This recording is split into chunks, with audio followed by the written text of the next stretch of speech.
Он 19 ғасырдың бірінші жартысы кең байтақ қазақ даласының әр қиыры табын жылқы, отар қой ешкі. Айталық 19 ғасырдың ортасында Батыс Сібірде 2 миллион жылқы, 4,5 миллион ұсақ мал есепке алынса, оның жартысынан астамы қазақ даласының қыруар байлығы. Қыр қазақтарының осыншама дәулеті, Тобыл губерниясы Ялуторовскінің жас көпесі атақты Ботовтар әулетінің ұрпағы Варнава Ботовқа ертеректен мәлім еді. Ол әкесі Серафим Ботовтың жолын қуып сауда-саттықпен айналысады. 19 ғасырда Орал көпестерінің Қытаймен қарым-қатынас керуен жолы Тобыл, Қызылжар, Көкшетау, Ақмола, Қарқаралы, Аягөз, Жүгучак, Құлжа, Үрімші бағытымен жүретін. 1848 жылдың көктемінде Қытайдан қайтқан кезекті бір сапарында Варнава Ботовтың керуені Талды өзенінің Қарасор көліне құятын сағасындағы алып жазыққа аялдайды. Бұл жер Талды өзені мен Қарасор, Балықты көл мен Сиырлы бекеті маңайындағы қалың Қаракесек елінің жазғы жайлауы. Ұзақ жол қажытқан Варнава Ботов артып келе жатқан Қытай тауарын сол өңірдің қазақтарына бір аптаның ішінде сатып кетеді. Он был очень интересный в том смысле. Варнава Ботов қазақ даласына ең алғаш келген күннен бастап жергілікті халықтың салт дәстүрі, өнері мен мәдениетіне, тұрмыс тіршілігіне, тілі мен діліне мейлінше ықылас танытты. Балаларын да осы тұрғыда тәрбиеледі. Байлық уақытша, саналы ұрпақ тәрбиесі мәңгілік. Ботов әулетінің бүгінгі ұрпағы баба өнегесіне әрдайым адал. Өйткені бұл әулеттен тараған қаншама үрім бұтағының қазақтың елі мен жеріне, Қарқаралы топырағына құрметі мен қошеметі ерекше. Арғы бабаларды айтпағанның өзінде кешегі Константин Петрович атамыз қазақ ортасында туып өсіп, осы халықтың бел баласындай болып кеткен жоқ па? Демек, Варнава Ботов бабамыз тек саудамен ғана емес, салауатты ұстаныммен де ел есінде қалған тұлға. Келесі көктемде төңіректің қазақтары Қарқаралы өзенінің бойымен Құрөзек, Түлкілі, Тасбұлақ салаларын қуалай қалың малын Қояндыға қарай беттетеді де орыс көпестерін тосады. Бұл қазақ даласындағы үлкен әлеуметтік экономикалық дүмпудің басы еді. Қазақстанда 1855-1869 жылдары мал басының азаюына қарамастан 1869 жылы Қоянды жәрмеңкесінің тауар айналымы 500 миллион рубльден асып кеткен. Мұның сыры неде? Ресей үкіметі көршілес елдермен сауда-саттықты дамыту мақсатында 1850 жылы Сібір шебі бойындағы салықты жоюға қадам жасайды. Бұл Азия көпестеріне Сібір жерінде куәліксіз сауда жасаудың мол мүмкіндігі еді. Жеңілдік алғашқыда 5 жылға, сонан соң 1852 жылға дейін ұзартылады. Сөз жоқ, мұндай тиімді шешім Қоянды жәрмеңкесінің дамуына игі ықпал еткені белгілі. Если говорить о значении Егер де жәрмеңкелердің маңыздылығына тоқталар болсақ, 19 ғасырдағы далалық жәрмеңкелер аймақтық қана емес, халықаралық дәрежеге ие болды. Бұл жерде тек қана Қоянды Ботов жәрмеңкесі ғана емес, Қызылжардағы Тайыншакөл, Жетісудағы Қарқара, Көкпекті жәрмеңкелерін айта кеткен орында. Дала төсіндегі жәрмеңкелер қазақтар үшін өздерінің әлеуметтік, экономикалық жағдайларын жақсартудың мол мүмкіндік еді. Нәтижесінде бос қалған жерлер игерілмей, халықты қажетті азық-түлікпен қамтамасыз ету қиынға соқты. Міне осы тұста Қоянды жәрмеңкесінде қазақ малының етіне деген сұраныс күрт артты. Көп ұзамай-ақ 1869 жылы Қарқаралы уезінің бастығы штабс-капитан Тихоновтың ұсынысымен Семей губерниясының әскери губернаторы Владимир Полторацкийдің бұйрығымен жәрмеңкеге 2-ші дәрежелі мәртебе атағы беріледі. Сол жылы Батыс Сібір генерал-губернаторы Александр Хрущев Ботов жәрмеңкесі атауын заңдастырып, жыл сайын 15 маусымнан 15 шілдеге дейін жәрмеңке ұйымдастыру ережесін бекіткен. Осы құжат негізінде 1871 жылы 101 қазақтың пайдаланып отырған 55 шаршы шақырым жері губернатордың бұйрығымен жәрмеңке қажетіне тартып алынады. Қояндыда 1872 жылдан бастап жоспарсыз, жобасыз сауда орындарын көптеп салу қолға алынды. Жәрмеңкеде 1876 жылы 16 дүкен, 120 киіз үй болған. 1883 жылы бұлардың саны тиісінше 110-ға және 250-ге, ал 1890 жылы 247-ге және 1000-ға жеткен. Жәрмеңкенің басты тауары ұлы даланың төрттілігі. Сонымен қатар қырғазаға алуан түрлі мал өнімдерінде саудаға шығарып отырған.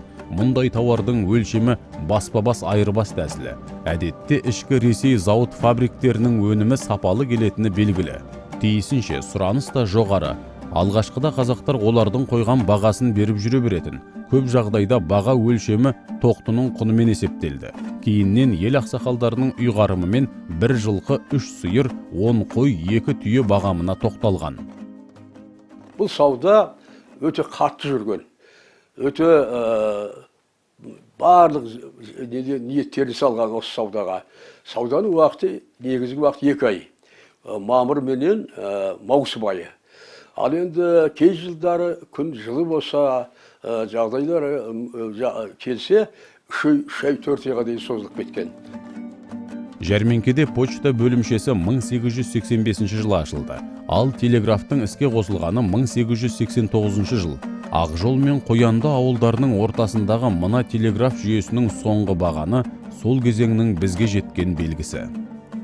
Ал 1890 жылдың соңында жәрмеңкедегі тауар айналымы 2 миллион рубльға жетіп, оған бірінші дәрежелі мәртебе берілгендігін жазады тарих деректері. Мұндай қыруар қаржы мөлшері 1884 жылы Мәскеудегі Орыс мемлекеттік банкінің қарқаралы бөлімшесінің ашылуына ықпал еткені белгілі. Сол тарихи ғимараттың бүгінгі иесі Қарқаралы аудандық салық инспекциясы. Бір таңданарлығы, Қоянды жәрмеңкесіне тікелей қатысы бар 3 үлкен темір сейф ғасырға жуық осы мекемеде сақталыпты. Мейлер сейфі 1857 жылы Москва қаласында неміс Мейлер деген жасаған. Бұл сейфті 2017 жылы қазашылық бөлімінің бастығы Тойынбек Мұрат Тәңірберген тапсырған болатын. Және де Сангале сейфімен мына инкассациялық жәшік тапсырған болатын. Бұл жәшіктің өз құпиялысы бар мына. Сіздерге көрсетіп жүрейін құпиясымен. Осылай міне ашылып. Ашылады.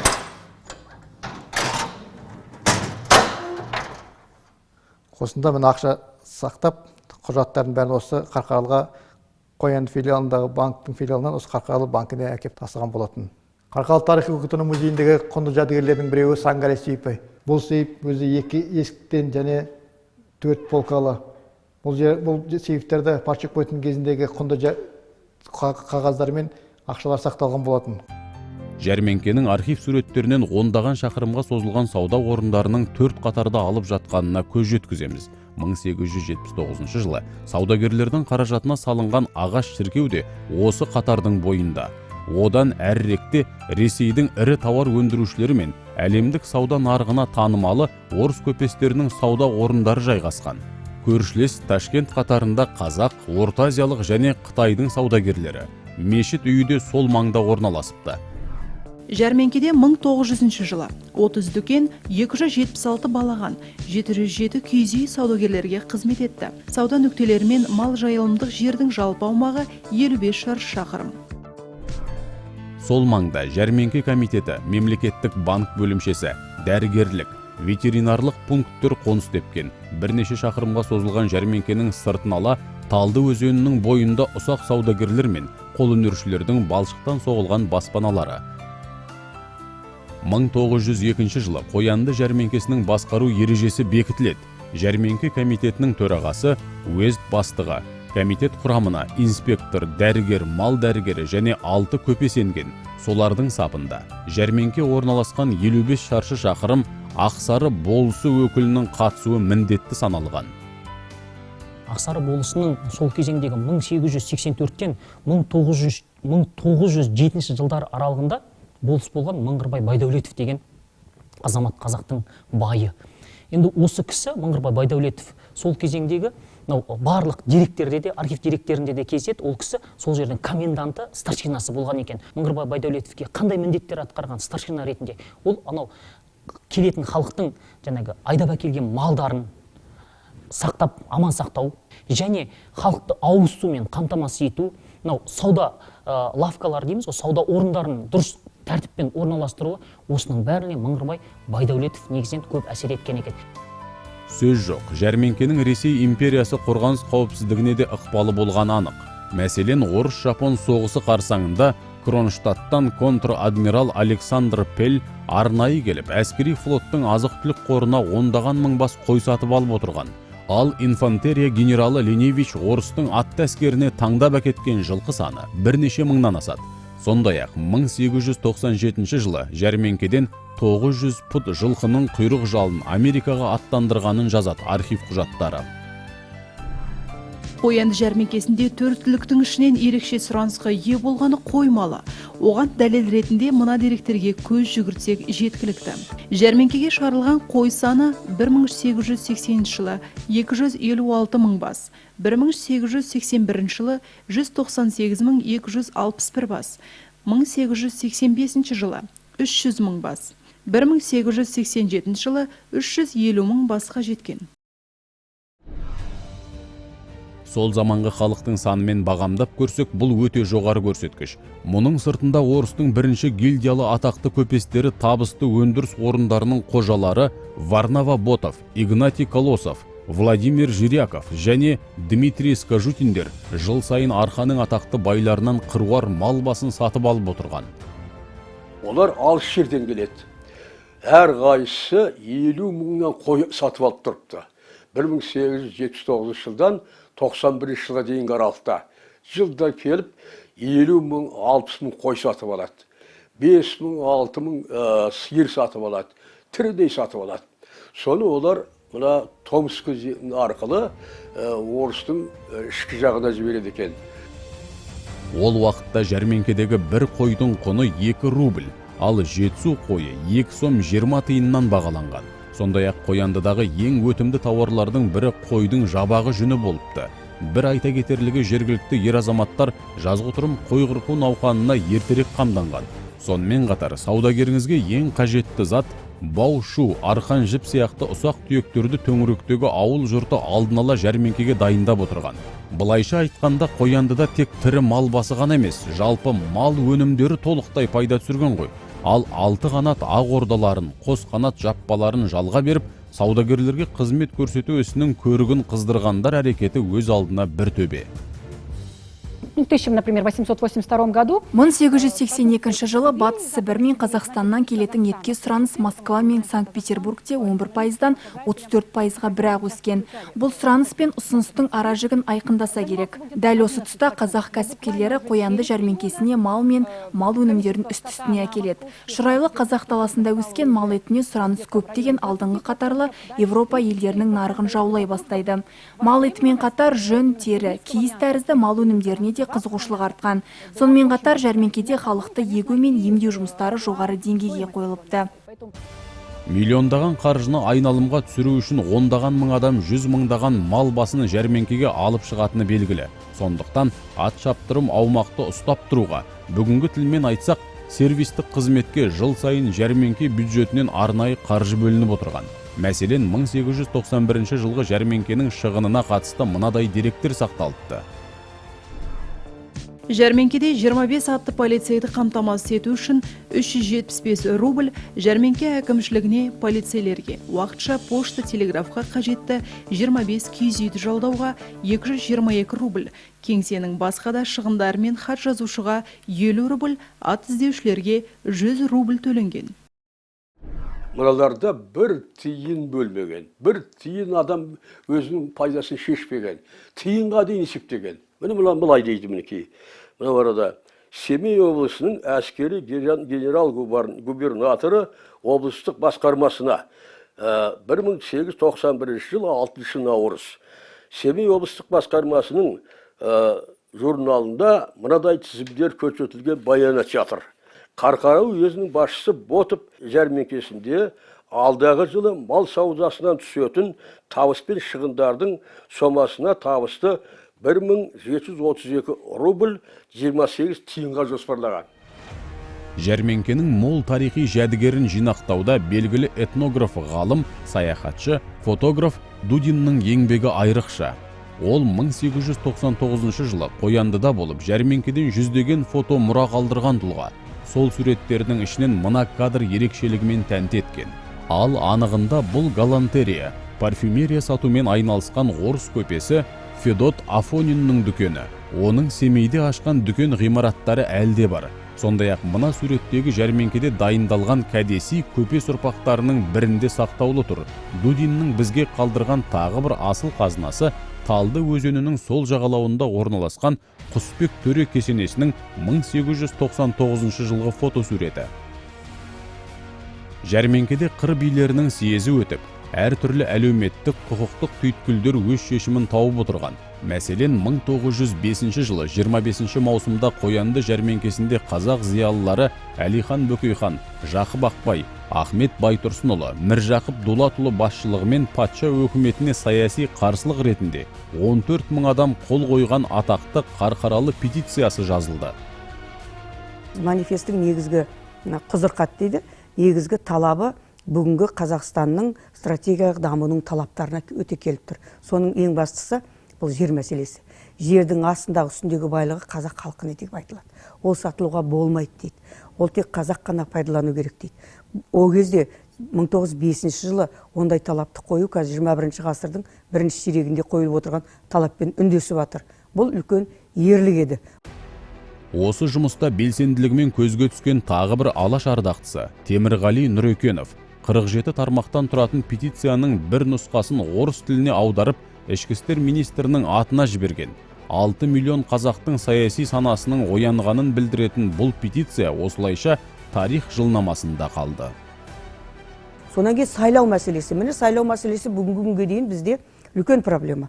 А ол сайлауда не деп қояды? Сайлау, қазақтың 6 миллион қазақ неге сайлаудан құр қалып отыр?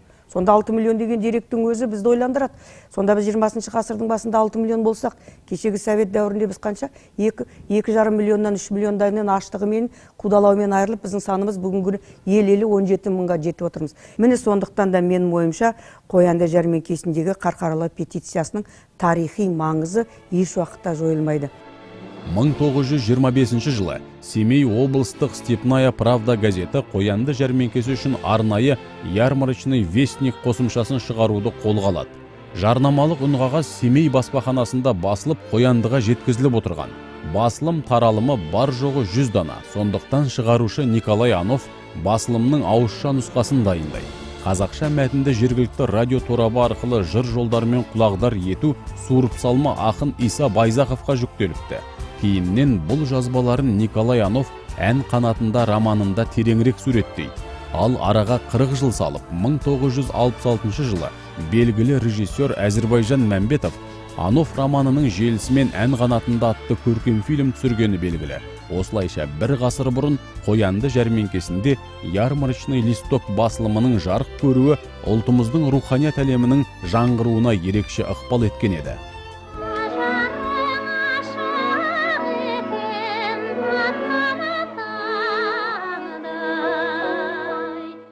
Сегодня дни празднования 170. Біздің ұлы бабамыз Варнава Ботовтың тағдыр жолы біз үшін әр уақытта өнегелі әрі тартымды. Ол кісінің ұлы дала елінің экономикалық дамуына қосқан үлесі зор. Бұған ғасырға жуық бүкіл әлемге даңқы шыққан Қоянды Ботов жәрмеңкесінің тарихы дәлел. Атшаптыр аумақтағы ұлы жәрмеңке сауда саттық қана емес, ұлттық мәдениет пен өнердің туып тіккен жеріне айналды. Отандық тарих жылнамасында айшықты орны бар жәрмеңке жайлы тағылымды әрі танымдық ақпараттың орта мектептің 8-9 сыныптарына арналған Қазақстан тарихы оқулығына енгені біз үшін зор мақтаныш әрі мәртебе. Тасқа басылып өскелең ұрпақ санасына мәңгілік сақталатын мұндай тарих беттері Ботов еңбегіне берілген бүгінгі ұрпақтың әділ бағасы.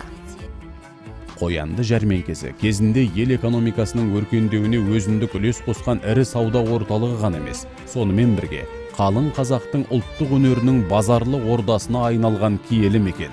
Бір жансал өзінің атақты айтпай әнін Қоянды аспанында қаншама рет асқақтатты десеңші. Қазақтың тұңғыш ұлттық театрда Қояндыда дүниеге келді. Демек Қоянды жәрмеңкесі халықтың даму, жаңа бір сатыға көтерілу тарихында аса маңызды да күрделі міндетті рөл атқарған. Біздің бала кезімізде осы ауылда жәрмеңкенің орнында қатар екі көше болды. Бұрын 4 көше болған дейді. Мен бала кезімізде көргеніміз 2-ақ көше. Онда жаңағы сауда үйлері, сонда магазиндер болған. Кішігірім магазиндер оның сырт жағында болған. Онан кейін олардың барлығын мына колхоздастыру коллективтендіру кезінде мұны басқа бауыршақ дейміз, мұна Балқан таудың бауырына қаратай сол жақта колхоздар құрылғанда сондағы мал базын сауруға сонда күлісін сыпырып алып кетті. Құр тас қабырға ғана қалды. Арқа төсінде 82 жыл бойы дүрілдеген қоянды жәрмеңкесі үлкен нәубет алдында 1930 жылы бір жолата жабылды да, оның құрылыстары жаңадан құрылған колхоздарға беріледі. Мына суреттегі тарихи ғимаратты сол кеңестік шаруашылықтар кешегі 90 жылдарға дейін әр түрлі мақсатқа пайдаланып келді. Жәрмеңке тарап кеттенен кейін бұл сол үйінде тұрды. Мына жерде ең бірінші ерте істеген болды. Ремонтный тракторный станция деген құрылды осыны Совет үкіметінде 30 жылдан кейін. Соны жаңағы мемлекеттік шаруашылық, орысша госхоз дегендер болды мысалы. Кейін осы жерде бағана жаңағы жәрмеңкенің үйінде мектеп болды. Атақты жәрмеңкеден қалған соңғы ғимараттың бүгінгі сыйқы осындай. Кеңес кезінде орашолақ қолмен жағылған қалың сылақтың астынан өз заманында қызыл кірпіштен өрілген әсем архитектуралық шешімді байқайсыз. Мен қарасаңыздар, мына қызыл кірпіштер. Бұл кірпіш қайдан келді? Жерде кірпіш зауыты жоқ. Жәрмеңке ашылғанда Қарағандының атымен де жоғында. Мына Қарқаралыда кірпіш құятын зауыт ашқан. Қарқаралыдан сол тасыған кірпіш қараңызшы міне. Мына қалай бағана аяқ жымдасып тұр өздерімен. Тастен өзі мына Тоққан тауы дейміз, мына таудың ар жағында тасалатын ері сондықтан. Мінекей. Мына соғымда әлі тұр. Бүгінгі күнге дейін атақты жәрмеңкеден бізге жеткен осы асылдың сынығы. Қос ғасырлық тарихи орынның темір қақпасы қазір ауыл тұрғынының ауласында тұр. Салмағы 1 тонналық қақпаны қозғалту қиын. Кезінде қойманың осындай 5-6 темір есігі болыпты. Зіл батпан қақпаның салмағынан ақ ғимараттың маңыздылығын байқағандайсың. Егер тарих беттерін әділдікпен парақтасақ, Қоянды жәрмеңкесі ел тарихының экономикалық, әлеуметтік және саяси дамуында үлкен тарих жүгін көтергендігін мойындауымыз керек.